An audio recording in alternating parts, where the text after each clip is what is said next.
दोस्तों, आज की इस वीडियो में हम देखेंगे 2023-24 न्यू सिलेबस के बारे में। खास करके फिजिक्स, केमिस्ट्री और मैथ के सब्जेक्ट में देखेंगे क्या कुछ बदलाव हुआ है, क्योंकि आपके जो सब्जेक्ट है फिजिक्स, केमिस्ट्री, मैथ और भी अदर जो सब्जेक्ट है उसमें कुछ बदलाव हुआ है।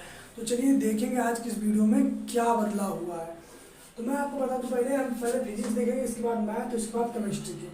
मैं पहले आपको बता दूं, आपका जो फिजिक्स है क्लास 12 खास करके यूपी बोर्ड वालों का, उसमें कोई बदलाव नहीं हुआ है। आपके फिजिक्स में कोई बदलाव नहीं हुआ है, मैथ में भी कोई बदलाव नहीं हुआ है। बदलाव केवल एक सब्जेक्ट में हुआ है, वो है केमिस्ट्री। और केमिस्ट्री में बहुत बड़ा बदलाव हुआ है, क्योंकि पहले केमिस्ट्री में जो है 16 चैप्टर थे, 16 चैप्टर थे, जिसमें से अब 6 चैप्टर को माइनस कर दिया गया है। आपके पहले जो है 16 चैप्टर थे, लेकिन अब 16 में से 6 चैप्टर को माइनस कर दिया गया है और आपके पास केवल बचे हैं 10 चैप्टर। यानी कि अब केवल आपको जो 2024 का एग्जाम, बोर्ड एग्जाम देंगे, उन लोगों के लिए मैं बता दूं, केवल आपको केमिस्ट्री में 10 ही चैप्टर पढ़ना पड़ेगा। पहले क्या था 16 चैप्टर, लेकिन अब 6 चैप्टर कट गए हैं, अब आपको पढ़ना है 10 चैप्टर। और मैं आपको बता दूं कौन कौन चैप्टर कटे हैं। तो पहला चैप्टर कट गया है जिसका नाम ठोस अवस्था। इसके बाद क्या था 5 चैप्टर 5 और 6, 7, ये दोनों कट गए, ये तीनों टोटल हो गए 4। और इसके बाद चैप्टर 15 और 16 जो था शायद वो दोनों कट गए। तो टोटल आप देख लीजिए, एक हो गया, 3 4 और 2 6, यही 6 चैप्टर आपके कटे हैं। अभी मैं ये जो 6 चैप्टर कटे हैं इन सभी 6 नाम बता दूंगा, और जो चैप्टर 10 आपको पढ़ने हैं, ये जो 10 चैप्टर आपको पढ़ने हैं, इन 10 चैप्टर का भी नाम बता दूंगा, जो जो चैप्टर कटे उसका भी नाम बताऊंगा। और साथ ही यह भी बता दूंगा कि जो आप में 10 चैप्टर हैं, कौन चैप्टर आपके बोर्ड एग्जाम में कितने मार्क्स का आएगा। क्योंकि जब तक आप सिलेबस के बारे में नहीं जानेंगे तब तक आपको कोई मतलब नहीं। अब जैसे मान लीजिए आपका ठोस अवस्था है, तो आप ठोस अवस्था पहले क्या था कि पहला चैप्टर था, अभी आप नहीं जानते, पहला चैप्टर पढ़ लीजिए, आपका समय केवल बर्बाद हुआ। तो चलिए देखते हैं इन 6 चैप्टर के बारे में, 6 चैप्टर कौन से हैं। इसके बाद हम इन 10 चैप्टर के बारे में देखेंगे, कौन कौन 10 चैप्टर पढ़ने हैं। और मैं ये भी आपको बताऊंगा इससे जो आपके 6 चैप्टर कटे हैं, क्या इससे फायदा क्या घाटा है, इन सभी चीज़ों को मैं बताऊंगा। तो चलिए हम देखते हैं इन 6 चैप्टर के नाम को।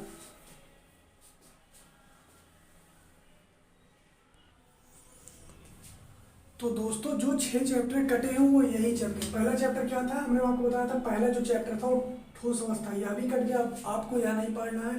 पृष्ठ रसायन भी आपको नहीं पढ़ना है, जो कि 5वां चैप्टर था।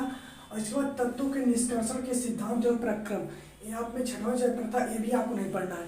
इसके बाद देखिए पी ब्लॉक के तत्व, ये भी नहीं पढ़ना है आपको।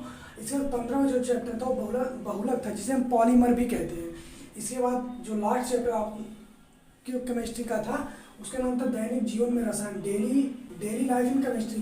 तो ये 6 चैप्टर आपको नहीं पढ़ने हैं, अब आपको टोटल 10 ही चैप्टर पढ़ने हैं। हमने आपको पहले ही बताया, केमिस्ट्री में पहले 16 चैप्टर थे, अब 6 चैप्टर कट गए हैं, बचे हैं 10 चैप्टर, और यही 10 चैप्टर आपको पढ़ना है। तो चलिए अब देख लेते हैं 10 चैप्टर वो कौन कौन से हैं। लेकिन इसमें क्या है कि जैसे मान लीजिए आप अगर किसी सेंट्रल लेवल के इंजीनियरिंग एग्जाम या इंजीनियरिंग एग्जाम की यदि तैयारी करते हैं, जैसे JEE मेंस एग्जाम दिए, कोई भी दिए, तो उसमें क्या आता है, जैसे मान लीजिए यहाँ से ठोस अवस्था कट गया, लेकिन जब आप इंट्रेंस एग्जाम देने जाएंगे तो आपको इससे क्वेश्चन देखने को मिलेगा। यानी कि आप यूपी बोर्ड एग्जाम की यदि तैयारी कर रहे हैं तब आपको ठोस अवस्था नहीं पढ़ना पड़ेगा। लेकिन यदि आप सेंट्रल लेवल के किसी इंट्रेंस एग्जाम की तैयारी कर रहे हैं तो उसमें ये सभी चैप्टर से क्वेश्चन आएंगे। यानी कि यदि आपको कोई इंट्रेंस एग्जाम देना है जो कि सेंट्रल लेवल का हो, तो उसमें ये सभी आएंगे। तो ये चीज़ आप ध्यान रखिएगा। तो इस और दूसरी चीज़ में घाटा ये हो गया ना, पहले क्या होता था, जैसे मान लीजिए यदि आपको रिएक्शन ज़्यादा नहीं समझ में आता है तो आप क्या करें, ये चैप्टर जैसे ठोस अवस्था हो गया, पृष्ठ रसायन, तत्वों के निष्कर्षण और पी ब्लॉक, और ये चैप्टर क्या थे, पूरी तरीके से थ्योरेटिकल चैप्टर थे और इसको पढ़ के भी आप पास हो सकते थे। लेकिन अब क्या है, अब ये सब चैप्टर कट गया है और तो थोड़ा सा मुश्किल हो गया, क्योंकि अब जो आपके पास है ना, तो जिसमें रिएक्शन वाला है कहीं होता, तो उनके लिए अच्छा है था कि जिसे ठोस अवस्था ये सब पढ़ लेते हैं, सब थ्योरेटिकल था, समझना भी सबको आसान था, तो इन सबसे पढ़ के पास हो जाते थे। लेकिन अब जो 10 चैप्टर है उसमें ज़्यादातर जो चैप्टर हैं वो हैं उसमें मतलब कि रिएक्शन ज़्यादा है। अब शुरुआत में जैसे मान लीजिए जो सोल्यूशन हो गया विलयन, यानी कि इसके बाद वैद्युत रसायन, ये सब तो अभी भी है, लेकिन अब जो है ये 6 चैप्टर नहीं है, तो अब थ्योरेटिकल पार्ट बहुत कम है। ज़्यादा करके इधर मतलब शुरुआत में 2-3 चैप्टर हैं थ्योरेटिकली, इसके बाद वही आ गया अपना वो उपसर्ग संयोजक बंध, इसके बाद एसीटोन फिनाल, यही सब है। और खास करके इसमें बहुत कम ही लोग पढ़ पाते हैं इसको, जो फिनाल उनाल वाला चैप्टर है। तो चलिए अब देखते हैं मतलब कि हम वो 10 चैप्टर कौन कौन से हमें 10 चैप्टर पढ़ने हैं। तो हमने आपको बता दिया कि इसका क्या फ़ायदा क्या घाटा। फ़ायदा यही मतलब घाटा मतलब अब ये है कि 10 चैप्टर पढ़ना है, लेकिन 10 चैप्टर में जो 6 चैप्टर कट गए, यही चैप्टर थ्योरेटिकल थे जिसे पढ़ के मतलब पास होना बहुत आसान था। लेकिन अभी 6 चैप्टर कट गए हैं, अब 10 ही चैप्टर हैं।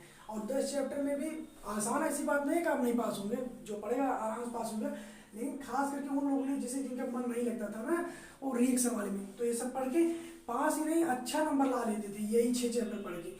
और भी जो जैसे सोल्यूशन था तो सब पढ़ लेते हैं, सब भी पढ़ लेते, अच्छा नंबर आ जाता। लेकिन अब ऐसा नहीं होगा, एक चीज़ है। और दूसरी चीज़ ये है कि यदि आप एंट्रेंस एग्जाम की किसी तैयारी करना पड़ेगा तो इन सभी चैप्टरों को आपको पढ़ना पड़ेगा, उसमें क्वेश्चन आएगा, भले यूपी बोर्ड में ना आए। तो चलिए देखते हैं अब वो 10 चैप्टर।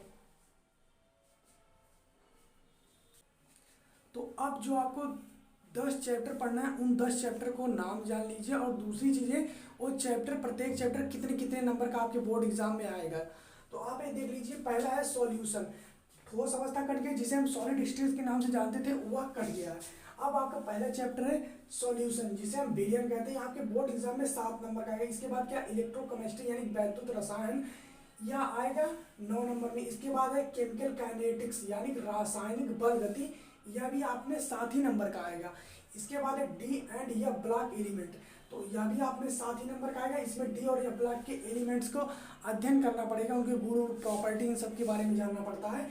इसके बाद क्या, कोऑर्डिनेट कंपाउंड यानी उपसह संयोजक बंध, यह भी आपने 7 नंबर की आएगा, ठीक है। इसके बाद देखो हेलो एल्केन और हेलो एलेनिन, ये भी 6 नंबर का है। इसके बाद अल्कोहल फिनाल ईथर, इन तीनों के बारे में आपको जानना पड़ेगा, 6 नंबर का आएगा।